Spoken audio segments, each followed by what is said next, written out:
Students ये 3 equation हमारे पास हो गई और अब हम लोग क्या करेंगे, अब हम लोग एक छोटा सा स्टेप एक्स्ट्रा करेंगे। ऑल्दो हम लोग को पता है एरिया से डिवाइड करेंगे तो प्रेशर आ जाएगा, लेकिन प्रेशर जो है वो सिर्फ और सिर्फ एक पार्टिकल की फोर्स की वजह से नहीं होगा, वो सारे पार्टिकल्स की फोर्स की वजह से होगा।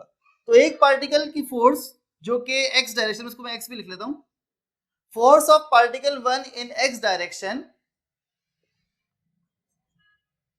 Plus force of particle 2 in x direction plus force of particle 3 in x direction plus up to force of particle n in x direction, ये सारा मिलकर x डायरेक्शन की फोर्स बनेगी। इस तरह हम लोग y डायरेक्शन की फोर्स का सम भी कर सकते हैं। z डायरेक्शन से मैंने कहा था कि हम लोग उसको सॉल्व नहीं करेंगे, हम लोग को पता है कि y का आंसर क्या आ जाएगा, fy is equals to f1y f2y f3y, fz का आंसर क्या आ जाएगा, f1z 2z 3z, और ये वैल्यू अकॉर्डिंगली पुट कर देंगे। सही है ना। खैर हम उसमें नहीं जा रहे अभी मैं ये कह सकता हूं कि टोटल फोर्स जो x डायरेक्शन में लग रही है वो हर पार्टिकल की फोर्स का क्या होगी, सम होगी।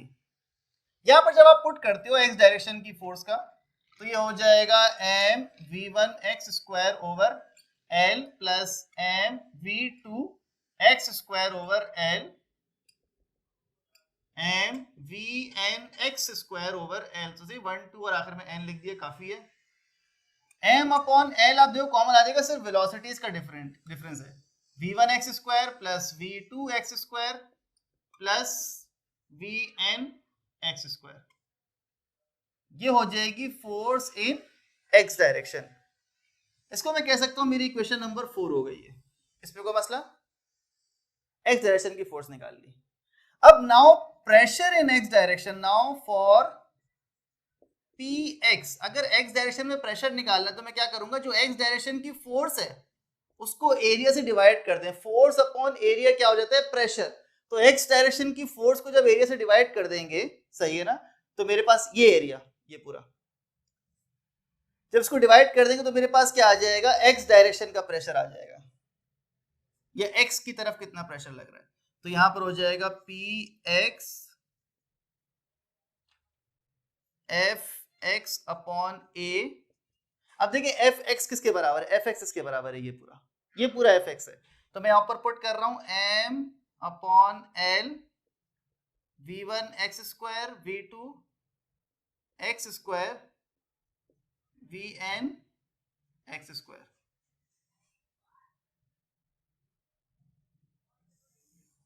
अपॉन इसका एरिया। अब इस क्यूबिकल सरफेस में सारी डायमेंशंस कितनी है, लेंथ है। इसकी हर डायमेंशन की लेंथ क्या होगी, l होगी। लेंथ हो, ब्रेथ हो, हाइट हो, वो l हो जाएगी। एरिया क्या होता है, एरिया दो डायमेंशन को मल्टीप्लाई, लेट से लेंथ और ब्रेथ को मल्टीप्लाई कर दिया मैंने, तो लेंथ और ब्रेथ को मल्टीप्लाई करेंगे यानी l को l से मल्टीप्लाई करेंगे तो कितना आ जाएगा, l स्क्वायर आ जाएगा ना, क्योंकि ब्रेथ भी लेंथ है और लेंथ भी लेंथ है। इसी तरह वॉल्यूम क्या हो जाएगा, length multiply breath multiply height, तो ये क्या हो जाएगा, वॉल्यूम l क्यूब हो जाएगा। आई होप ये वाला पॉइंट क्लियर होगा। तो एरिया की जगह मैं क्या पुट कर सकता हूँ, एरिया की जगह l स्क्वायर पुट कर सकता हूँ। सही है। और जब आप इसको सिंप्लीफाई करेंगे, अब क्या होगा, ये लेंथ कैंसिल होगी, नहीं होगी। फिर से मैं कह रहा हूं कि जिसको पता है वो ऐसे लिखा हुआ है ना, a अपॉन बी और b, तो ये हो जाएगा a अपॉन बी। अब देखिए ये होल डिवाइड की लाइन है, सबसे मेन बात यहाँ पे होल डिवाइड की लाइन पहचानना है।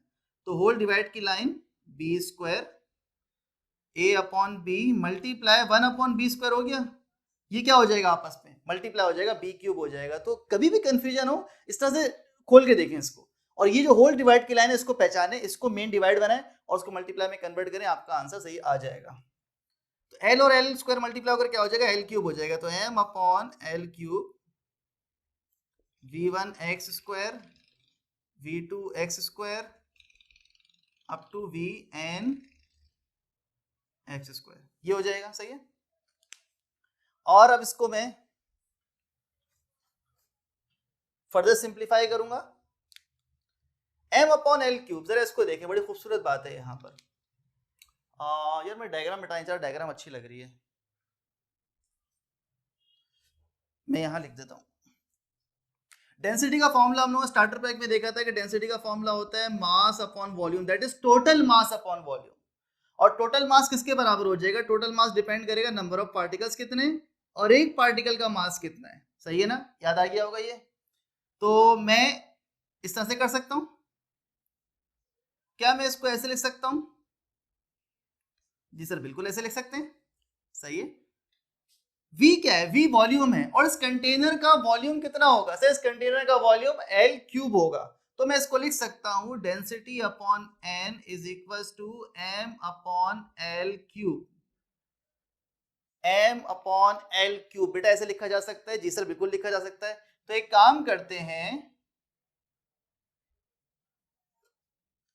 M upon L cube, M upon L cube की जगह मैं density upon number of particles लिख देता हूं, सही है।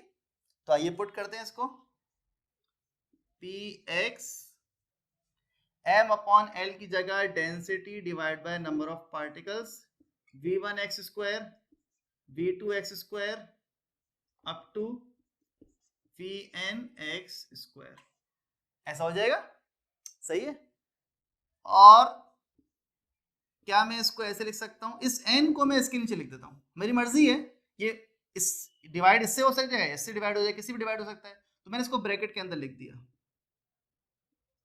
सर इससे क्या होगा? अभी देखें जादू होगा, Vnx square whole divide by n।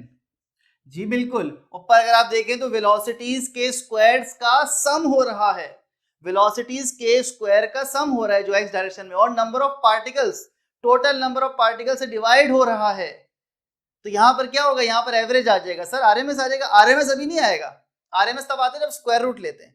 अभी सिर्फ और सिर्फ वेलोसिटीज के स्क्वायर्स का सम हो रहा है और वो नंबर ऑफ पार्टिकल से डिवाइड हो रही है, इसका मतलब वेलोसिटीज के स्क्वायर का एवरेज आ जाएगा। जी बिल्कुल, वेलोसिटीज के स्क्वायर का एवरेज आ गया, और एवरेज भी किस डायरेक्शन में? एक्स डायरेक्शन की वेलोसिटीज का। ये मेरी एक बड़ी प्यारी खूबसूरत सी इक्वेशन बन रही है जो शो कर रही है कि प्रेशर कहीं ना कहीं वेलोसिटी डिपेंडेंट है। इसको मैं कह लेता हूं इक्वेशन नंबर 5। आई होप ये वाली बात क्लियर होगी।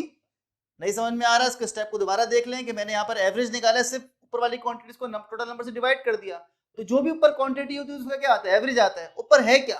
वेलोसिटीज के स्क्वायर्स हैं, तो एवरेज किसका आएगा? वेलोसिटी के स्क्वायर्स का एवरेज आएगा। चलो बच्चों, चलो मेरा भाई, ओके भाई। अब यहां पर हम लोग क्या करेंगे? यहां पर हम लोग हाँ, ये जो मेरे पास Vx है, जरा इसको गौर से देखें।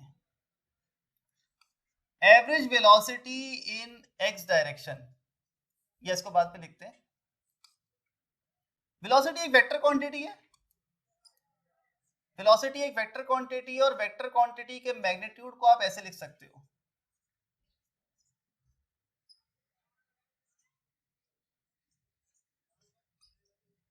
ऐसे लिखा जा सकता है। ये सर क्या किया आपने? आपको याद होगा a is equal to square root a x square A y square A z square होता है। अगर मैं स्क्वायरिंग ऑन बोथ साइड्स कर दूं तो ये क्या हो जाएगा? A square is equal to A x square plus A y square plus A z square. तो ये लिखा है A square is equal to A x square A y square A z square. सही है भाई, ये वेलोसिटी को लिखा है। अब एक चीज यहां पर देखें, interestingly average velocity in x direction, average velocity in y direction, average velocity in z direction.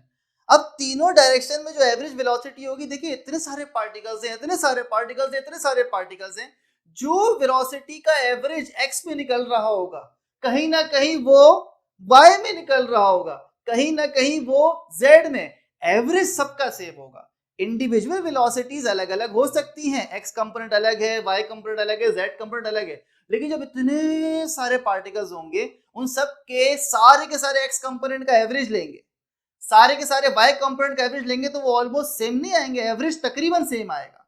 सही है, तो हम लोग ये कह सकते हैं कि average velocity in x direction is equals to average velocity in y direction is equals to average velocity in z direction। Squares लगा देते हैं यहाँ पर, तो एवरेज वेलोसिटीज के जो स्क्वायर्स हैं वो कैसे होंगे?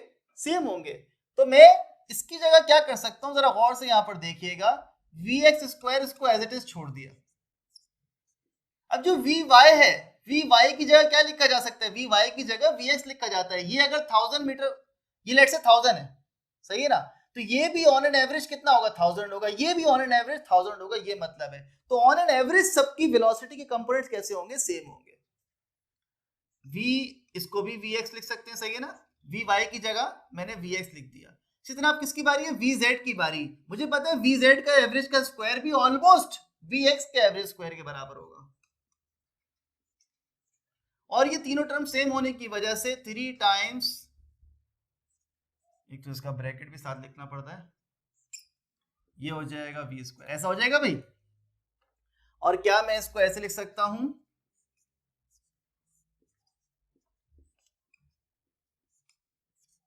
क्या इसको ऐसे लिखा जा सकता है कि vx एवरेज का square is equals to total velocity component जो है, सही है ना, टोटल वेक्टर वेलोसिटी का जो स्क्वायर एवरेज है उसके 1/3 टाइम्स होगा।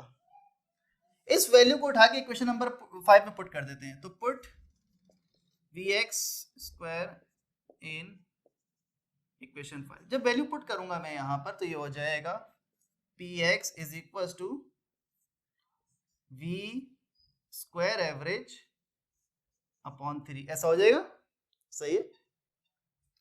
अब आता है पास्कल लॉ। जी बिल्कुल, वो जो हम पास्कल लॉ स्टार्टर पैक में डिस्कस किया था, क्या था कि pressure in x direction, pressure in y direction, pressure in z direction same होना हो जाएगी, नहीं होना चाहिए, क्योंकि देखो ये स्टैटिस्टिकल प्रेशर है, मतलब एक स्टैटिस्टिकल टर्म है, एवरेज वेलोसिटी पे डिपेंड करे। जितनी एवरेज वेलोसिटी एक्स में होगी, उतनी एवरेज वेलोसिटी वाई में होगी, उतनी एवरेज वेलोसिटी जेड में होगी, तो ओवरऑल प्रेशर कैसा होगा, सेम होगा। जो एक्स में बिल्डअप हो रहा होगा वही वाई में बिल्डअप हो रहा होगा, वही जेड में बिल्डअप हो रहा होगा, on an average average pressure same होगा ना। तो यहां पर हमारे पास px, py, pz कैसे हो जाएंगे, सेम हो जाएंगे। तो एवरेज प्रेशर मैंने गलत कह दिया, कहने का मतलब है एवरेज वेलोसिटी सेम होने की वजह से, एवरेज वेलोसिटी हर डायरेक्शन में सेम होने की वजह से प्रेशर एक्चुअल में क्या हो जाएगा, सेम हो जाएगा। तो इन सबको मिलाकर मैं क्या नाम दे सकता हूं, p नाम दे सकता हूं। अब मैं जो इक्वेशन लिख रहा हूं x के लिए, वो इक्वेशन y के लिए हो सकती है, वो इक्वेशन z के लिए हो सकती है, तीनों के लिए सेम इक्वेशन हो सकती है। इन जनरल मैं ये कह सकता हूं p इज इक्वल टू, ये 3 है ना, इसको अलग करेंगे तो क्या हो जाएगा, 1/3 हो जाएगा रॉ v स्क्वायर एवरेज।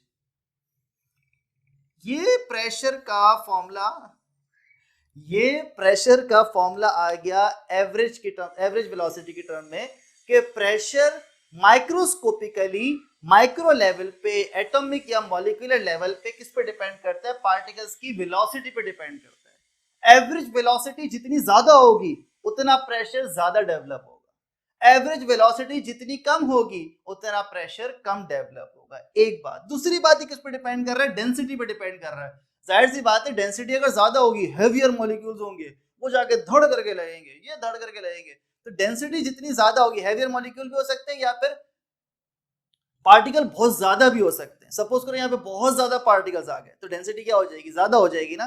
तो डेंसिटी ज्यादा होने की वजह से ज्यादा फोर्स अप्लाई करेंगे, ज्यादा प्रेशर बिल्डअप होगा, सही है। तो प्रेशर की इक्वेशन हमारे पास ये आ गई।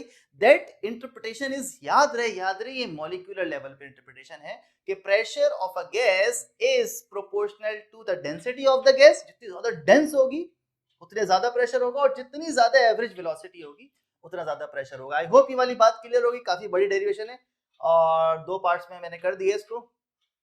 आई होप यहाँ तक क्लियर होगा। इसमें जो कंफ्यूजन है आपका भाई हाजिर है, कमेंट सेक्शन अवेलेबल। ये इस पे आपको बहुत जोर से साउंड आता होगा, आपका भाई जो है वो हाजिर है। आप जो है वो कमेंट सेक्शन में डिस्कस कर सकते हैं, कोई कंफ्यूजन हो, कोई प्रॉब्लम हो, और इंशाल्लाह फिर नेक्स्ट वीडियो में मिलते हैं। अपना ख्याल रखिएगा, अल्लाह हाफिज़।